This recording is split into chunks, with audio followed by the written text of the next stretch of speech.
Friends, welcome to cinema சம்பவம். இன்றைக்கி நம்ம பார்க்கக்கூடிய படம் ஃப்ரெஞ்ச் லவ்வர். நெட்ஃப்ளிக்ஸ் ஓடிடியில் தமிழ் டப்பிங் சூப்பர்பாக அவைலபிளாக இருக்குது. இந்த படத்தோட ஒன்லைன் என்னென்னா, நம்ம ஹீரோ பெரிய பணக்காரர், அதாவது ஒரு நடிகராக இருக்கிறாரு. ஹீரோயின் ஒரு சாதாரண ஏழை பெண்ணு, அதாவது ஒரு ஹோட்டலில் வெயிட்ரஸாக ஒர்க் பண்ணுறாங்க. இவங்க 2 பேருக்கும் மத்தியில் காதல் ஏற்படுது. அந்த காதல் ஒன்று கூடுனுச்சா இல்லையா அப்படிங்கிறதான் மீதி கதை.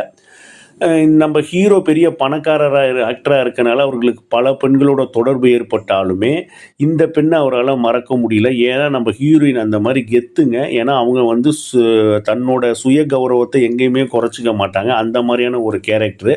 ஸோ அதில் நம்மால் டபக்குன்னு வலிக்கி விழுந்துடுறாரு.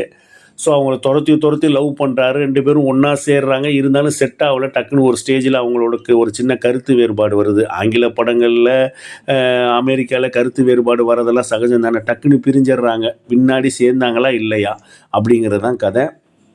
இதுக்கு இடையில் நம்ம ஹீரோவுக்கு இவர் ஆக்டராக இருக்கனால பல பெண்களோட தொடர்பு வருது. ஸோ பல பெண்களோட தொடர்பு வருதுன்னதுமே நமக்கு இந்த படத்தில் கில்மா காட்சிகள் அதிகமாக இருக்குமோ அப்படின்னு நீங்கள் நினச்சி போனீங்கன்னா ஏமாற்றம் தான்.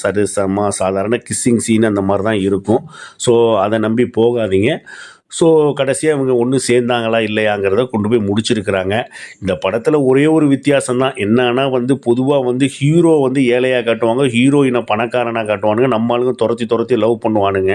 இதை அப்படியே கொஞ்சம் உல்ட்டா அடித்து ஹீரோ நல்ல பணக்காரனாக இந்த படத்தில் காட்டி முடிச்சிருக்கிறாருங்க. ஸோ உங்களுக்கு ஹாலிவுட் படங்கள் பிடிக்கும், லவ் சப்ஜெக்ட் படம் பிடிக்குன்னா வேணால் ஒன் டைம் ட்ரை பண்ணி பாருங்கள். மற்றபடி கேமரா ஒர்க்கு, மியூசிக் இதெல்லாம் நல்லா தான் இருக்குது. மீண்டும் ஒரு வீடியோவில் சந்திக்கிறேன். நன்றி, வணக்கம்.